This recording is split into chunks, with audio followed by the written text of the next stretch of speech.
Syria's representative to the UN says the French, British and American delegations to the Security Council provide curtailed information and exploit the Council with respect to the situation in Syria.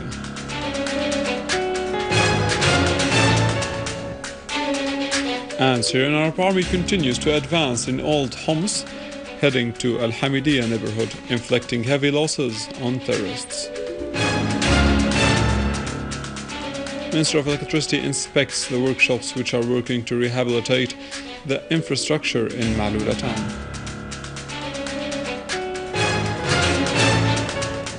Archaeological finds dating back to the 2nd and 3rd century AD were discovered stolen and hidden in a farm near Palmyra.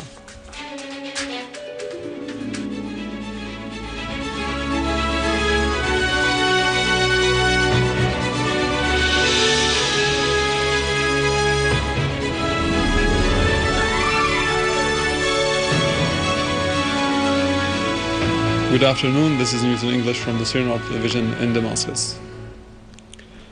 Syria's permanent representative to the United Nations, Dr. Bashar al-Jaafari, said that the French, British and United States delegation to the United Nations Security Council provide curtailed information and exploit the Council with respect to the situation in Syria.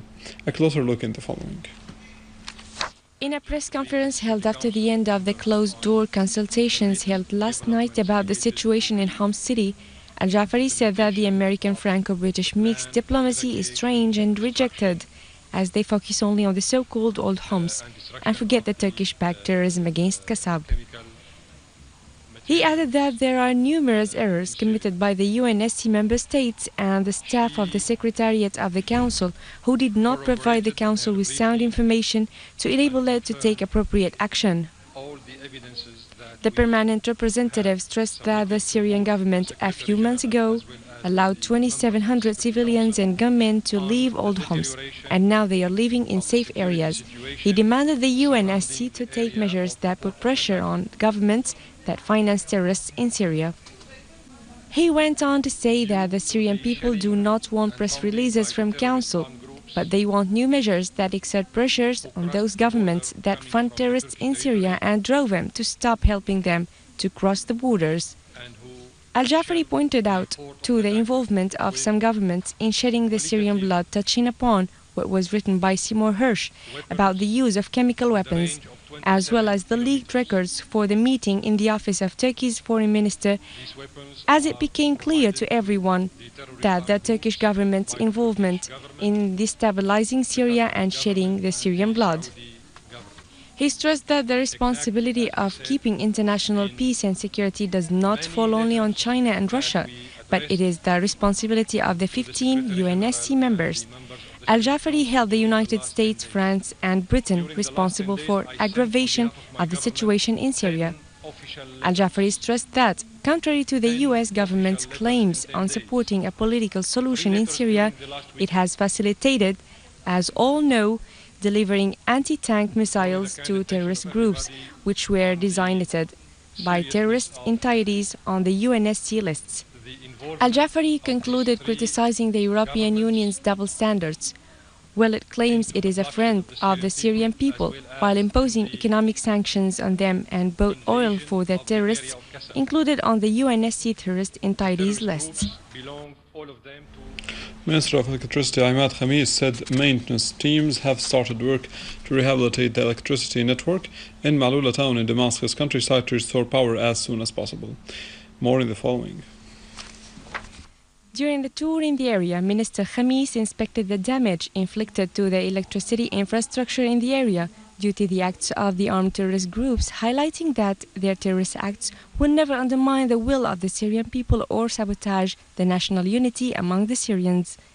For his part, Damascus Countryside Governor Hussein Makhlouf said that all efforts are being exerted as to restore all services to Maaloula with the aim of allowing all the Maaloula's residents to return to their houses. In turn, Patriarch Musa al-Khoury of the Patriarchate of Antioch and All East, for Roman Orthodox, said that Syria has spread peace and amity to the entire world, adding that the terrorist war will only make the Syrians more resolved to unify thanks to the sacrifices of the Syrian Arab army that represents all the Syrian spectrums. He noted that ancient archaeological artifacts were stolen from the church and were transported by the professionals who accompanied the terrorist groups in Maaloula. And in Salamiyeh, citizens marked Good Friday, where they performed prayers and stressed their determination to press ahead in resisting Takfiri terrorism. More in the following. The hymns of Good Friday were chanted in Salamiyeh on Good Friday as an expression for the unity of all Syrians and to renew their steadfastness in face of all forms of terrorism and their supporters. Meetings. The people of Salamiyeh performed prayers and expressed hope that Syria would emerge victorious against the conspiracy being hatched to destroy the country. All the Syrians, the people of Salamiyeh, have strong determination to defend their homeland and foil conspiracies which aim to implement the Zionist project in the region.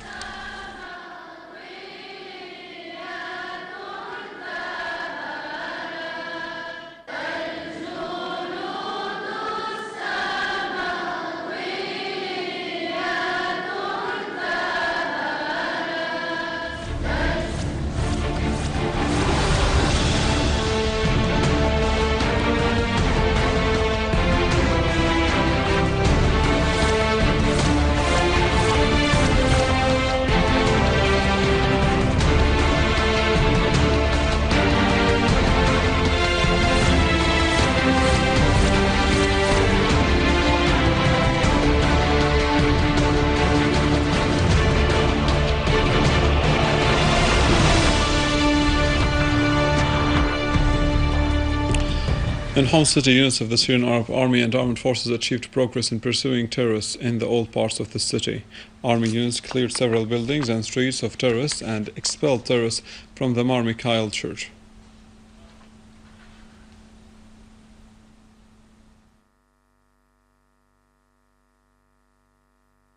Going to Hama governorate, terrorists detonated a car bomb in Salamiyeh city in Hama, claiming the lives of 4 citizens at least and injuring 9 others.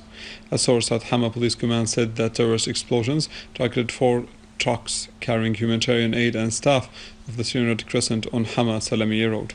The source added that the terrorist explosion claimed the lives of 4 citizens, among them a driver of one of the trucks, injuring 9 others and causing huge material damage to citizens' properties, markets and cars. Going to Iraq, where the Iraqi Prime Minister held al-Saud regime responsible for terrorism and sabotage that is happening in Iraq and other countries in the region.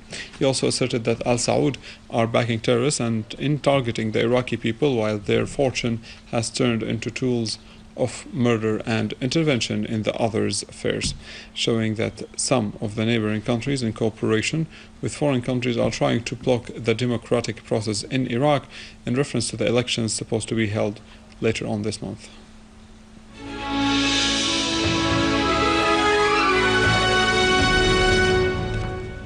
Also in Homs, the concerned bodies of security forces found a collection of artifacts dating back to the time period between the 2nd and the 3rd century in Palmyra, as they were stolen and hidden in a farm.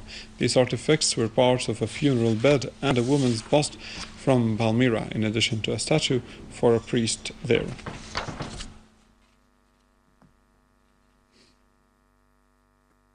With this, we end our news for today. Thank you for watching. For more details about Syria and the region, and to view this bulletin again, you can always visit our website in www.syria.com.